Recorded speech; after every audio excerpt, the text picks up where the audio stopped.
Some people see junk where others see beauty, and a tiny little shop in a small town is where I found a ring that never leaves my finger.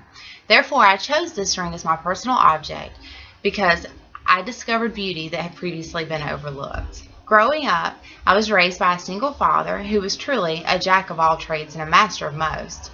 He was always buying and selling cars and electronics mostly, anything he can get his hands on at a good deal.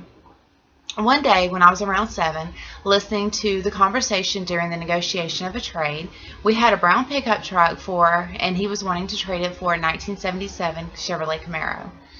After the man drove by, I asked my father. I was very confused as to why he would agree to such a trade. Why he agreed to trade a perfectly good truck for a piece of crap car that didn't even run. My dad just laughed and shook his head and said, "Baby, it's not crap. It's our treasure, and one day it's going to be yours." I hope not. A couple years later, my dad had finished rebuilding the transmission and the motor. He replaced mostly everything under the hood. And all the while, I secretly hoped my dad was just kidding about me having to drive it. I thought he had been taken a fool for. Then one glorious day, the bus pulls up to my yard, and I see it. Parked in the front yard, candy apple red, the paint job was complete, a color I had picked out a few years earlier. I could not believe that this gorgeous car that looked like it belonged on a poster in my bedroom was now the same hunker that I had secretly feared my dad would make me drive. That day changed the way I saw the world. I spent my entire life visiting thrift stores, little shops, yard sales, but never have I stumbled upon such a treasure until I found a little shop in a small town. He made the most unique things. He used scrap jewelry, flatware, dishes to make all kinds of little trinkets. He made anything he could think of. I started visiting pretty regularly just to see his latest projects and converse with him and his wife.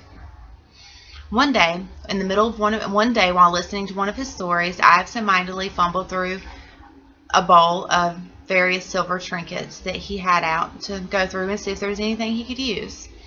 It was also tarnished, so you couldn't really make anything out.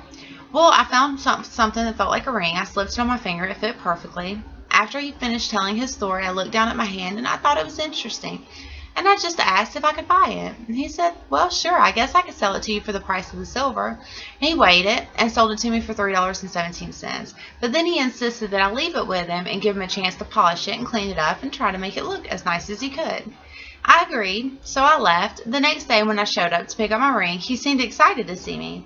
He rushed out from around the counter with a garnet and diamond ring, a ring that he had done some research on and apparently was a custom ring from the 1920s or early 30s. It was my ring. I loved it, and I still do.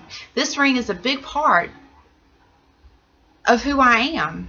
It represents the lessons that my daddy taught me. And it represents the way I view my world, my very own treasure I found where others only saw junk.